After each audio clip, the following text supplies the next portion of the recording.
क्या आपने कभी डिजिटल रेप के बारे में सुना है? स्वागत है आपका व्यूअर के साथ फॉरेक्स हिंदी में।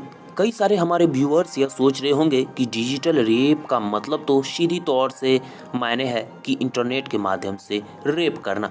लेकिन क्या यही बात सत्य है या फिर गलत? अंतिम तक वीडियो में ज़रूर बने रहिएगा। हम आपको आज बताएंगे कि डिजिटल रेप क्या होता है और क्या सच में इंटरनेट के माध्यम से किसी का रेप किया जा सकता है या फिर नहीं। कुछ दिन पहले ही एक मामला सामने आया है। नोएडा में यौन उत्पीड़न का एक अलग तरह का मामला सामने आया है, जिसमें डिजिटल रेप का काफ़ी ज़्यादा जिक्र किया गया है।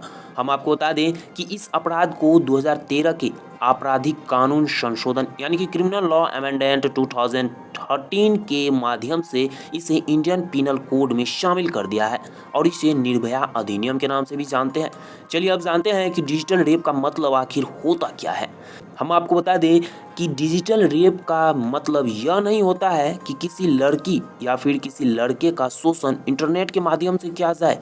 यह शब्द दो शब्द डिजिट और रेप से बना है। अंग्रेजी के डिजिट का मतलब हिंदी में अंक होता है, ये तो आप जानते ही होंगे।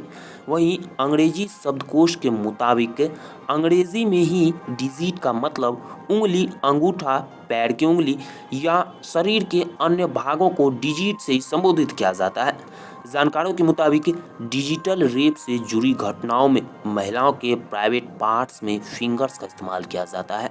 अब तो आप कुछ अंदाज़ा लगा ही सकते हैं, यानी ऐसा यौन उत्पीड़न जो डिजिट से किया गया हो, चाहे वह पैर की उंगली हो, हाथ की उंगली हो, जीभ हो या फिर कुछ भी हो, तब उसे डिजिटल रेप कहा जाता है।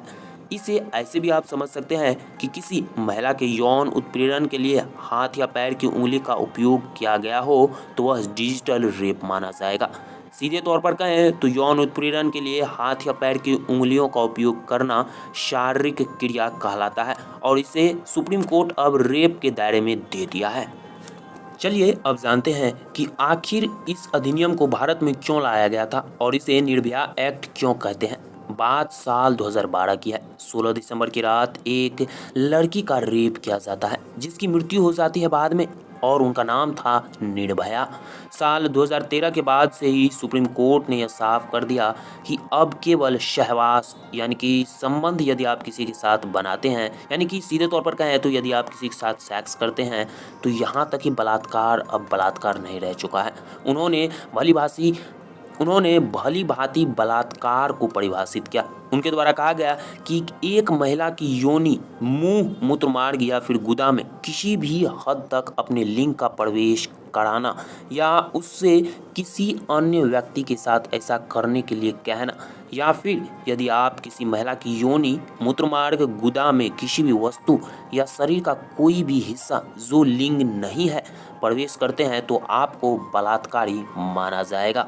यानी कि अब साफ तौर पर यह समझ सकते हैं कि यदि आप किसी औरत को छूते भी हैं तो आपको बलात्कारी माना जा सकता है और आप पर पॉक्सो एक्ट का अधिनियम भी चल सकता है, जो कि भारत का सबसे खतरनाक एक्ट है। पॉक्सो एक्ट की बात किया है तो चलिए हम आपको बता देते हैं कि पॉक्सो एक्ट के तहत आपको क्या क्या सजाएं मिल सकती हैं। पॉक्सो अधिनियम की धारा 3 के तहत ऐसे मामले में दोषी पाए जाने वाले सारे व्यक्तियों को न्यूनतम यानी कि कम से कम 7 वर्ष कारावास और अधिकतम आजीवन कारावास की सजा दिए जाने का प्रावधान है। इतना ही नहीं, इसके अलावा पॉक्सो अधिनियम धारा 5 के तहत गंभीर यौन मामले, यदि आप भयंकर यौन मामले में फंसे हैं तो आपको न्यूनतम 10 साल से लेकर आजीवन कारावास तक की कठोर सजा का प्रावधान है। इतना ही नहीं, पॉक्सो अधिनियम की धारा 7 के तहत यदि आप किसी बच्चे को छूते हैं तो कोई दिक्कत नहीं है। यदि उसके किसी निजी अंग को छूते हैं और यौन हमला उस पर करना चाहते हैं तो आप पर पॉक्सो अधिनियम चलेगा और न्यूनतम सजा उसमें भी 3 साल रखी गई है।